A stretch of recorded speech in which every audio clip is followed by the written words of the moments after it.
Hello बच्चों, मैं doctor Sunita Nandal कक्षा 9वीं के लिए आदर्श जीवन मूल्य मध्यमा पुस्तक का पाठ 3 है, बुद्धि अच्छी रहे, वो लेकर आई हूँ। आइए पाठ का विस्तार से अध्ययन करते हैं।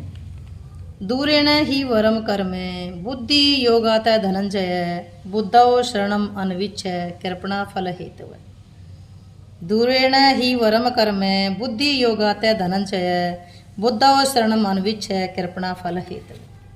इसमें गीता अध्याय 2 का श्लोक नंबर 49 श्री कृष्ण जी अर्जुन को कहते हैं कि हे अर्जुन, धनंजय, हे धनंजय। धनंजय किसको कहा है? अर्जुन को।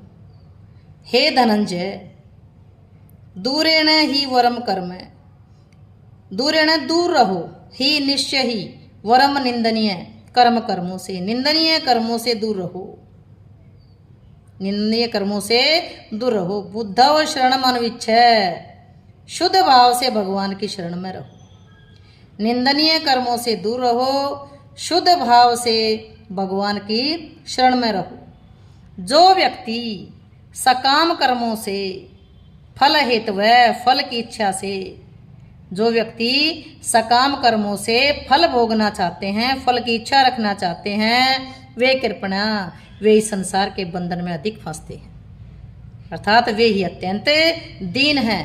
अतः निंदनीय कर्मों से दूर रहो और शुद्ध भाव से भगवान की शरण में रहो।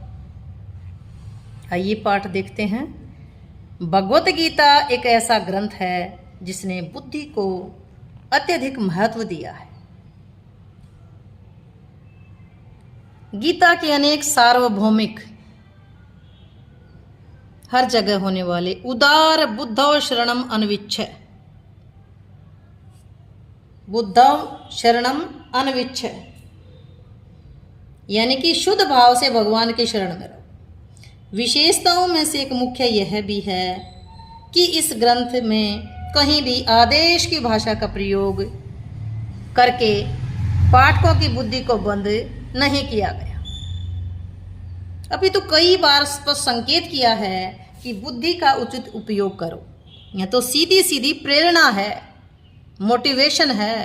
बुद्धौ शरणम अन्विच्छ, अर्थात बुद्धि के आश्रय से ही जीवन यात्रा में आगे बढ़ो, कि बुद्धि के सहारे से ही, यानी कि शुद्ध भाव से ही जीवन की यात्रा में आगे बढ़ो। प्रियवत्स, जीवन तो महत्वपूर्ण है ही, लेकिन इस जीवन में भी सबसे महत्वपूर्ण भूमिका बुद्धि की है। हमारे उपनिषद शास्त्रों ने बुद्धि को जीवन रथ का सारथी कहा है, या आज के प्रसंग में जीवन रूपी गाड़ी का चालक, ड्राइवर। यह हम सब जानते ही हैं कि रथ या गाड़ी जितनी भी अच्छी महंगी क्यों न हो, यदि चलाने वाला ठीक नहीं है तो स्थिति कितनी हानिकारक हो सकती है। गाड़ी बहुत अच्छी है, लेकिन ड्राइवर को चलाने नहीं आती तो कहीं भी ठोक देगा। इसी प्रकार अगर हम अपनी बुद्धि को सही रास्ते पर नहीं चलाएंगे, सही तरीके से नहीं चलाएंगे, तो हमारा उत्थान कैसे होगा? बुद्धि का आश्रय तो तभी सार्थक होगा जब बुद्धि अच्छी होगी, बुद्धि का विवेक जागा हुआ होगा।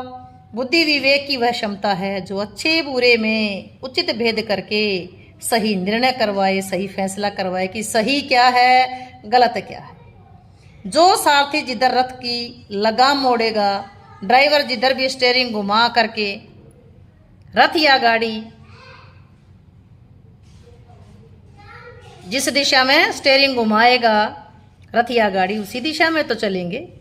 इसी प्रकार बुद्धि का जैसा निर्णय होगा, मन वैसे ही विचार, वैसे ही योजना बनाएगा, शरीर की गाड़ी उधर ही चल पड़ेगी। यही गीता का प्रबंध है, यही गीता का जीवन प्रबंधन, लाइफ मैनेजमेंट है। इसमें बुद्धि की सबसे महत्वपूर्ण भूमिका हम सब अनुभव कर ही रहे होंगे।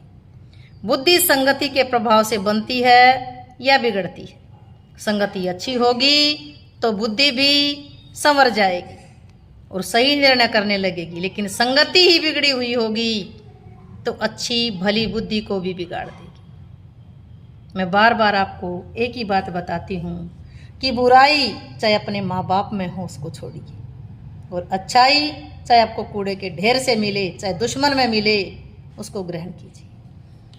संगति का प्रभाव, आपने बचपन में कहानी सुनी होगी कि एक खराब सेब थी और बाकी सेब की पेटी में रख दी गई, तो 2-4 दिन बाद देखा तो उसे एक खराब सेब ने सारी सेब को जितनी सारी थी पेटी की पेटी खराब कर दी।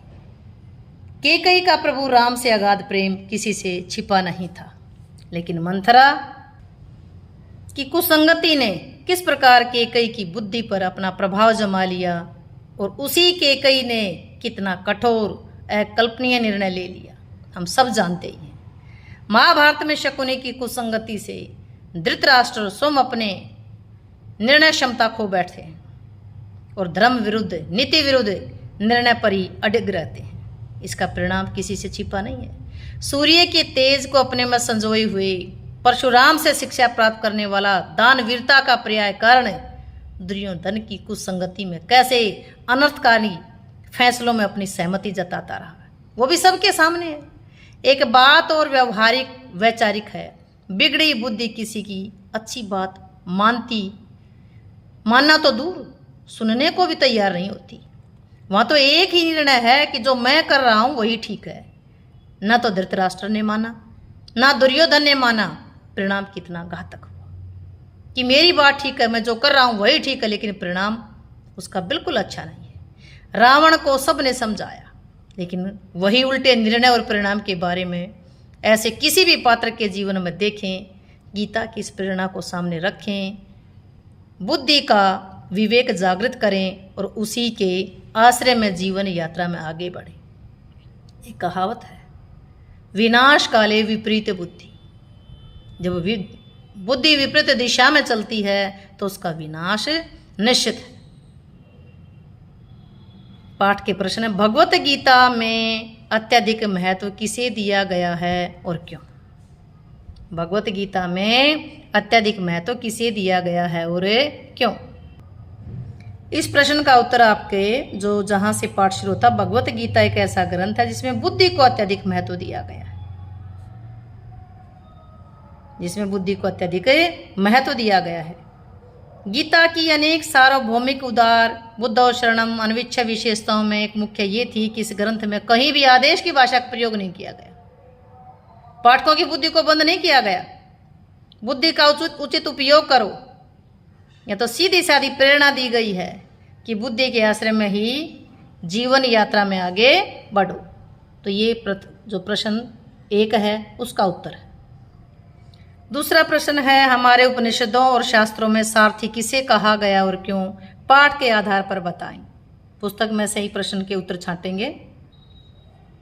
देखिए, इसमें हमारे उपनिषद शास्त्रों ने बुद्धि को जीवन रूपी रथ का सारथी कहा है। आज के प्रसंग में जीवन रूपी गाड़ी का ड्राइवर हम सब जानते हैं। रथ या गाड़ी कितनी भी अच्छी महंगी क्यों न हो, यदि चलाने वाला यानी चालक ड्राइवर अगर ठीक नहीं है तो उसकी स्थिति कितनी भयंकर होगी। तीसरा प्रश्न है, बुद्धि पर संगति का क्या प्रभाव पड़ता है? मैंने पहले भी बताया था आपको, सेब वाली कहानी भी बताई थी, मंथरा का उदाहरण दिया था, शकुनी का उदाहरण दिया था। पाठ में कहाँ आया है, आइए छांटते। तीसरे प्रश्न का उत्तर है, बुद्धि संगति के प्रभाव से बनती है या बिगड़ती है? संगति अच्छी होगी तो बिगड़ी बुद्धि भी संवर जाएगी, सही निर्णय करने लगेगी, लेकिन संगति अगर बिगड़ी हुई होगी तो अच्छी भली बुद्धि को भी बिगाड़ देगी। उम्मीद है कि ये पाठ आपको अच्छे से समझ आया होगा। समझ आया हो, वीडियो अच्छी लगी हो तो वीडियो को लाइक करें, शेयर करें और चैनल को सब्सक्राइब करना ना भूलें।